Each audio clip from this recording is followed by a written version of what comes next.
నేను ఈ రోజు జగన్మోహన్ రెడ్డి గారిని కూడా అడుగుతున్నాను, సార్ మీరు ఎందుకు మీ వాళ్ళని ఇలా ఎంకరేజ్ చేస్తున్నారు? ఏం తప్పు చేశామని మహిళలకి ఇంత అన్యాయం ఎందుకు?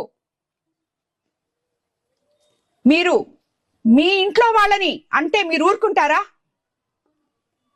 ఒక్కసారి మీరు ఈ మాట్లాడే వాళ్ళకి ఒక్కరికొక్కరికి ఫోన్ చేసి ఏం చేస్తున్నారా మీరు, మీ మాటలు వెనక్కి తీసుకోండి, ఒక మహిళని, కుటుంబ స్త్రీని ఎందుకు ఇలా మాట్లాడుతున్నారు అని ఒక్క మాట అడగలేకపోయారు.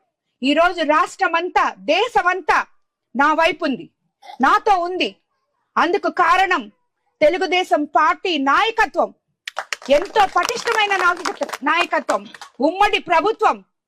చంద్రబాబు నాయుడు గారి దగ్గర నుంచి, లోకేష్ బాబు గారి దగ్గర నుంచి, ఈ రోజు పవన్ కళ్యాణ్ గారి దగ్గర నుంచి, భువనేశ్వరమ్మ దగ్గర నుంచి అందరూ నన్ను ఓన్ చేసుకొని వాళ్ళ బిడ్డలాగా, వాళ్ళ కుటుంబ సభ్యురాల్లాగా ఈ రోజు ప్రతి ఎమ్మెల్యే, ప్రతి ఎంపీ, ప్రతి మినిస్టరు, అందరూ అధికారులు ప్రతి ఒక్కరూ ఒక లైన్ కొచ్చి ఒక ఆడబిడ్డకి అన్యాయం జరిగింది అని మాట్లాడుతుంటే ఇంకా అచ్చొచ్చిన ఆంబోతుల్ని ఊరి మీద వదిలి వాళ్ళు చేసింది నిజము, వాళ్ళు మాట్లాడింది నిజము అని మీ నాయకుల చేత చెప్పిస్తూ, ఏం తప్పు మాట్లాడాడు ప్రసన్నని మాట్లాడిస్తూ, మాట్లాడిన మాటలు నేను వెనక్కి తీసుకొని నేను కరెక్ట్ మాట్లాడినాను అంటాడు.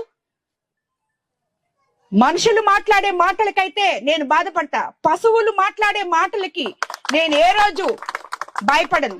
మీరు ఈ కోవూరు నియోజకవర్గంలో ప్రజల అండదండలు నాకు ఉన్నాయి అని చెప్పి తెలుసుకొని, తిరిగి మళ్ళీ మీరు ఇక్కడికి అడుగు పెట్టలేరు అని తెలుసుకొని, ఈ ఫ్రస్ట్రేషన్ లో ఇష్టం వచ్చినట్టు మాట్లాడుతున్నారు. ఇది కరెక్ట్ కాదు.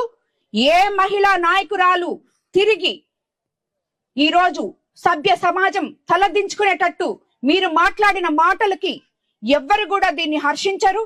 ఇంకొక నాయకురాలికి ఇది జరగకూడదు. జరిగితే తెలుగుదేశం ప్రభుత్వం ఒప్పుకోదు అని చెప్పి మీకు నిరూపిస్తాం. మహిళలమంతా ఏకమవుతాం. మీరు అన్న మాటలు 100% వెనక్కి తీసుకోవాలి. తీసుకోకపోతే మహిళలే మీకు బుద్ధి చెప్తారు.